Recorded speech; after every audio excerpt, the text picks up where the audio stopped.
Olá pessoal, tudo bem? Estou aqui de volta para mais um episódio da nossa série de curtas da astrologia. Estamos no 12º episódio e hoje eu vou responder a duas perguntas que vocês me colocaram. Então a ideia é a gente manter essa série por muito tempo, mas para que isso aconteça, então eu vou precisar que vocês coloquem as dúvidas de vocês aí abaixo nos comentários.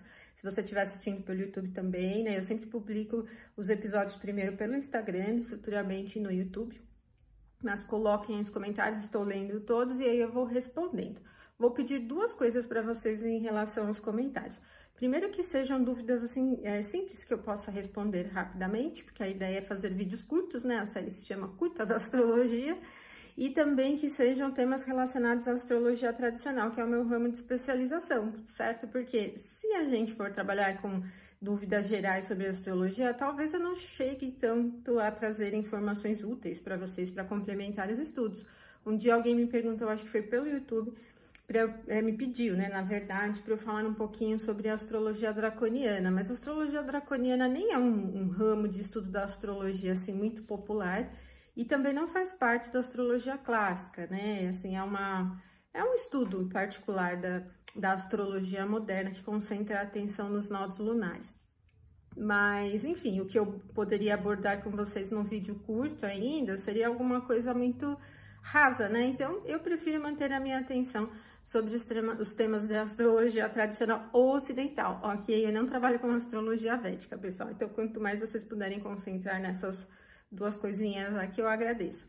Bom, nesse episódio, que já é o 12º, eu vou responder a duas dúvidas simples que, embora pareçam estar bem separadas, assim, né, bem desvinculadas uma outra, na astrologia horária elas estão sempre juntas, né, assim, a gente usa muito esses dois termos, mais até do que na astrologia natal.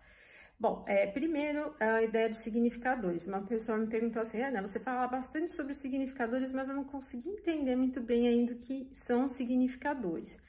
E na horária, obviamente, eles são bem mais utilizados com esse termo, né, do que na astrologia natal. Mas a gente pode usar esse termo para qualquer ramo da astrologia, pessoal, porque um significador é um planeta que carrega sobre ele os temas de qualquer casa que ele rege, né, assim, que ele conduz. Então, por exemplo, se eu observar Vênus como um significador das casas que ela rege, ela vai conduzindo de acordo com as suas posições, né, suas dignidades e debilidades, aqueles temas, né? Então, as casas iniciadas em Touro e em Libra terão Vênus como significador. Então, vamos supor que nós temos ali a casa 10 em Libra e a casa 10 tem como tema a ocupação do nativo na astrologia natal, né? O status, o envolvimento social, quanto, né, a pessoa atinge do status, então Vênus naquela carta específica será condutora desses temas, será uma significadora dos temas de carreira e tudo mais, né? Mas os planetas também carregam, por natureza própria, os seus próprios significados, né? Eles são significadores. Então, neste mesmo exemplo, Vênus é um significador natural, um significador comum de beleza, de artes, de satisfação, de desejo, de prazer, de sexualidade, de amor, de romance, não é isso? Então, nós podemos também utilizar o significado de Vênus em uma carta para entender esses temas, né?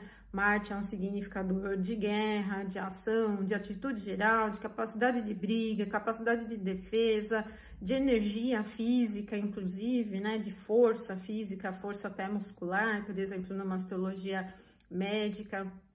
E assim a gente vai, então, utilizando essas significações sobre um planeta ou um luminar. Então, a gente tem esse tema de significador, esse termo, né, significador, para designar os significados mesmo de um planeta ou de luminar. Então, eles podem ser os significados comuns, né, os puros que cada um deles tem, como podem também ser os temas que eles conduzem em uma carta específica, e aí em qualquer ramo da astrologia, uma carta natal, uma carta horária, uma carta eletiva, uma carta mundana, e uma carta médica também, né? Então, o que eles vão carregar não muda, né? Na verdade, a base da astrologia em termos de estrutura, de características de planetas, de signos e de casas, elas não se alteram de acordo com o ramo da astrologia. O que muda é a maneira como a gente utiliza esses recursos como a gente lê, né, e interpreta esses símbolos, né? Vão mudando um pouquinho a maneira como a gente utiliza os recursos, tá bom? Bom, pessoal, então, esse termo, né, significador, eu acho que ele ficou claro. Na astrologia horária a gente usa bastante porque é preciso que a gente signifique, né, o querente, o consulente, e signifique dentro da estrutura da carta, né, dentro de um planeta ou um luminar, o tema perguntado, o quesito, né, a pergunta em si. Por isso que a gente usa muito esse termo significador.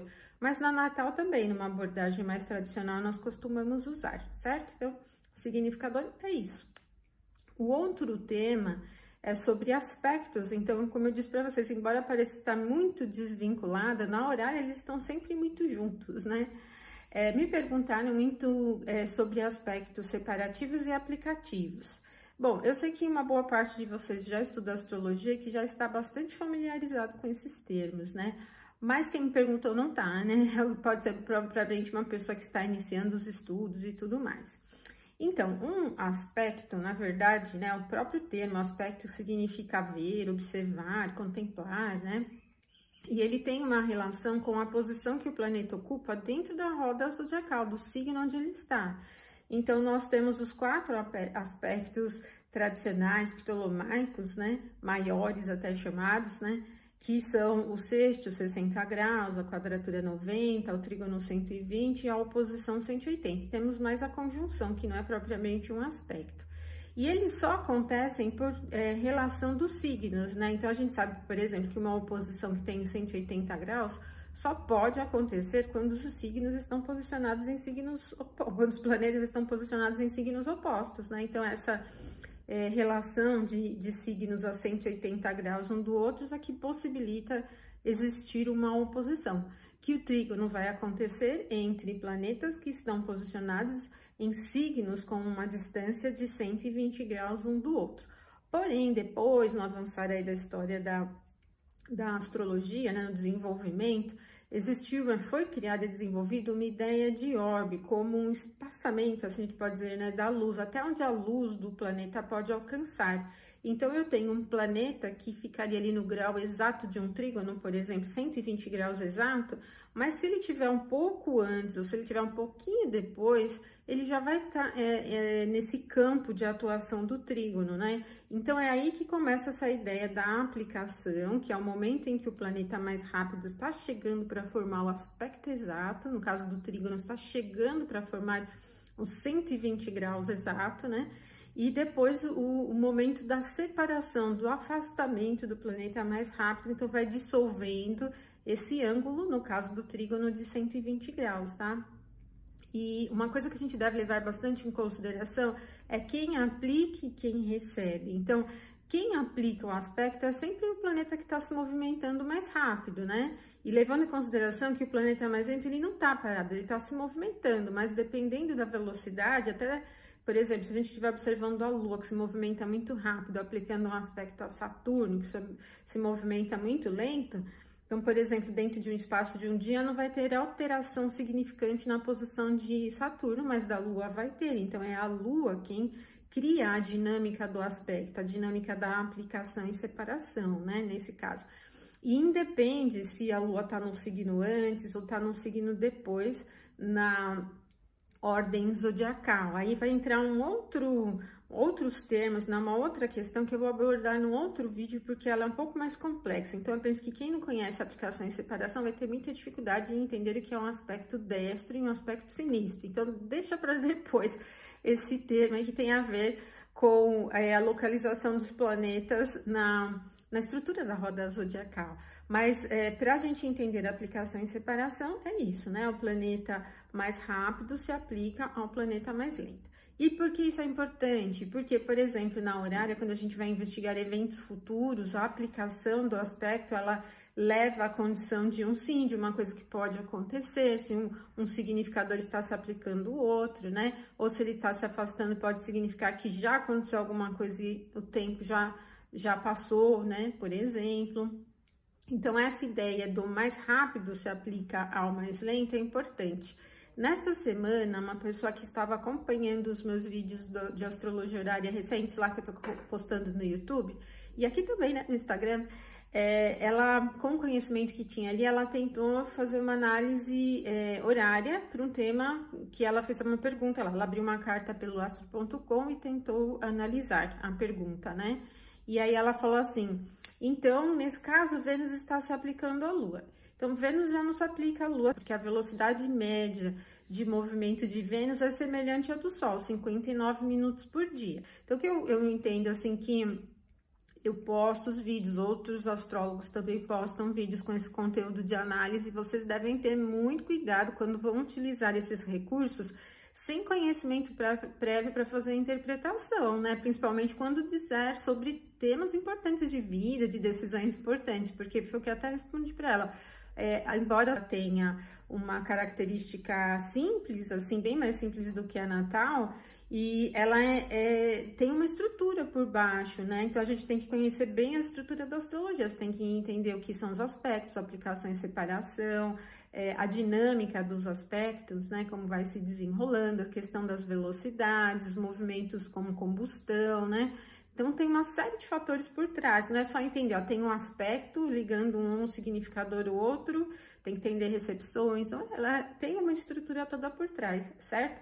Então, a aplicação significa isso, um planeta que está chegando para formar o grau exato do aspecto, e a separação é quando aquele planeta começa a esvaziar aquele aspecto, ele se afasta daquele ângulo exato, né? O momento exato é o momento partiu, é quando o aspecto é partiu, né? Quando forma o ângulo exato, tá bom, pessoal?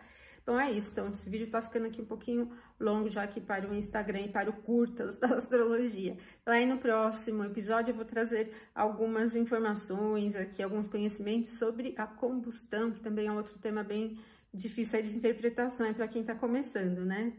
Certo? Então, eu deixo um abração para vocês e até o próximo episódio. Então, até mais.